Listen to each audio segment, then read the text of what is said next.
Evening, y'all. T Prepper here. I've gotten 2 notices in the last week and a half, 2 weeks about Google and Gmail having been hacked and passwords exposed.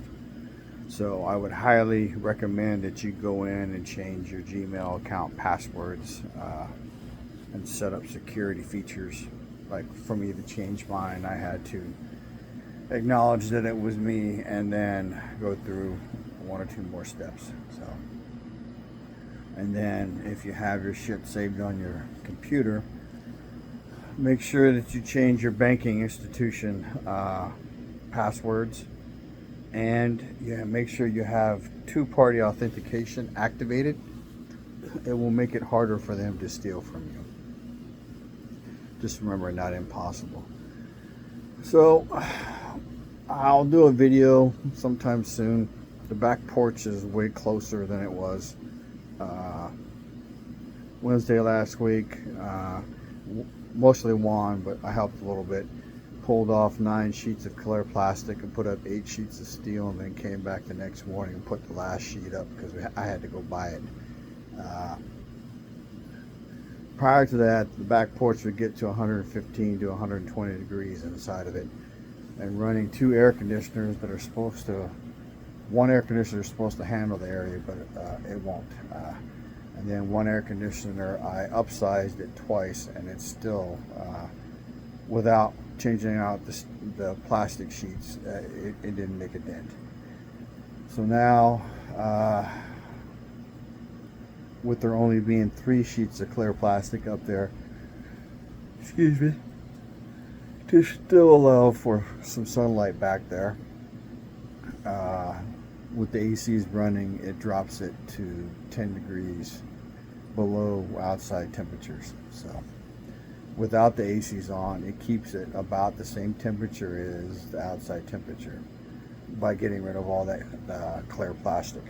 So in addition to that, I put up a second fan, and I'll show you that, to help circulate air. And then I changed out a light socket and wired in an outlet so that I can plug in the 2 fans to that. What else? Rearrange some stuff back there. Move the plants over to where they get sun. Move the wood pile closer to the fireplace, and restock the water. And I'm in the process of cleaning up the mess that's been back there since I've been working on it since almost 3 years now, off and on. So work real hard on it for a while, then take a fucking break. So I'm in the break mode right now, but I got the last coat of paint on this evening on the boards, so tomorrow they should be dry, and I should be able to bang them in place, drill them, put screws in them, and that will round out a lot of it. After that, it's cleaning the outside along the base, cleaning the inside along the base, and then caulking both areas. And then the last thing that porch-wise that will need to be done is finish cleaning up everything, empty the table out,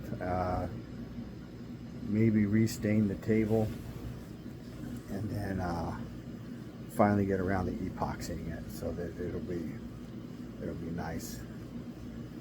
So on the outside, I need to make a rain barrel stand for it up in the air, and then paint the area on the grill. But that's technically not a back porch issue. The rainwater, I have to wait to see what happens after changing out all the plastic. But one good gully washer filled up a 55-gallon rain barrel within like 15 minutes. So anyway, so that's a good thing. But I need to put one rain barrel on a high stand, and then set it up so that it will drain into a rain barrel that is lower. With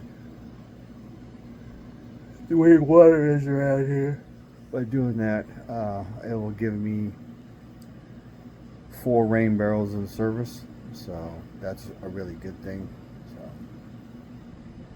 and then you know, with the way the Texas freeze went in 21, if we ever have that shit happen again, then we were running low on water after 5 or 6 days of flushing with rainbow water.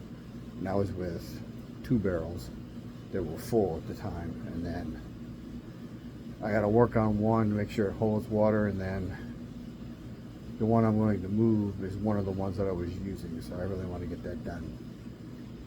So in addition to that, 3 years ago when I started this project, it wasn't for what it's going to wind up being used for. It was just to have a place other than the living room. To actually wanted to have a place where me and my wife could sit and have supper, but that's not going to happen because of the way my house is set up. I cannot get a medical bed in my dad's bedroom, and sometime the next, as few as 2 weeks to 30 to 60 days, he's probably going to be bedridden, and at that point I'm going to have to put him in a medical bed, and the medical beds that they have will not fit into the room that he is in.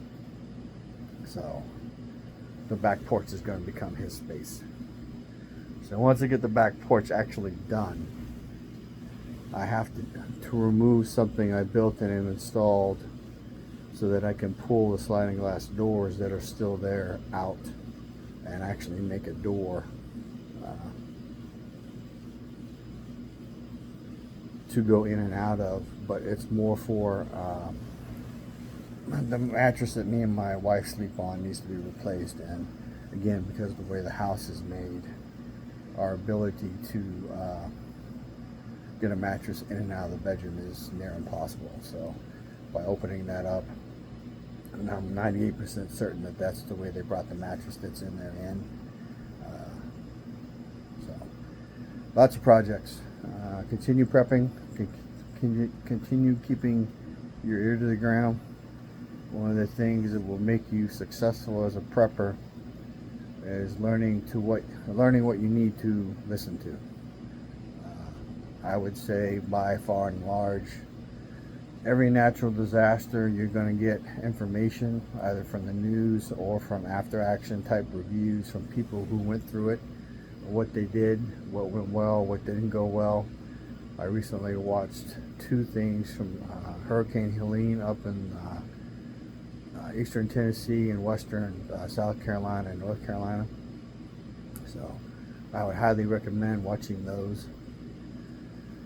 I'm almost to the point where prepping for the end of the world is a waste of time. The odds of you surviving it are low. You know, between realistically dealing with whoever your neighbors are, because they're probably not preppers, and then your ability to move around will be drastically reduced.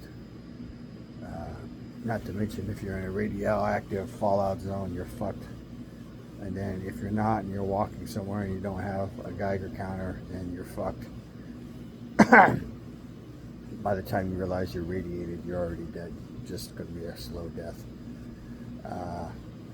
So my encouragement to all of you is to prep for the natural disasters that are specific to your area.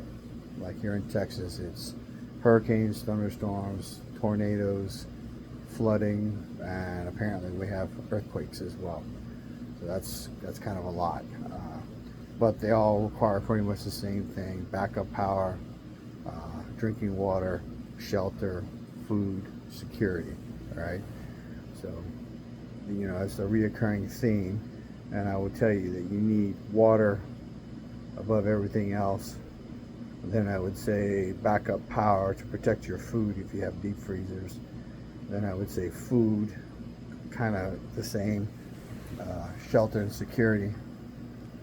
And then, you know, if you have the money and the means, a place to go in the event that wherever you're at, you can't stay. All right. So, and then you need a way to get there. So that's a points and condensers vehicle that runs and is reliable, and plenty of fuel on hand to get you wherever you need to go. And fuel for your generators if you have them. I would recommend dual fuel, propane and gas, and if you get one already and it's not, look up online, excuse me, for propane conversion kits. They make them, and if you're handy at all, you should be able to install it. What else?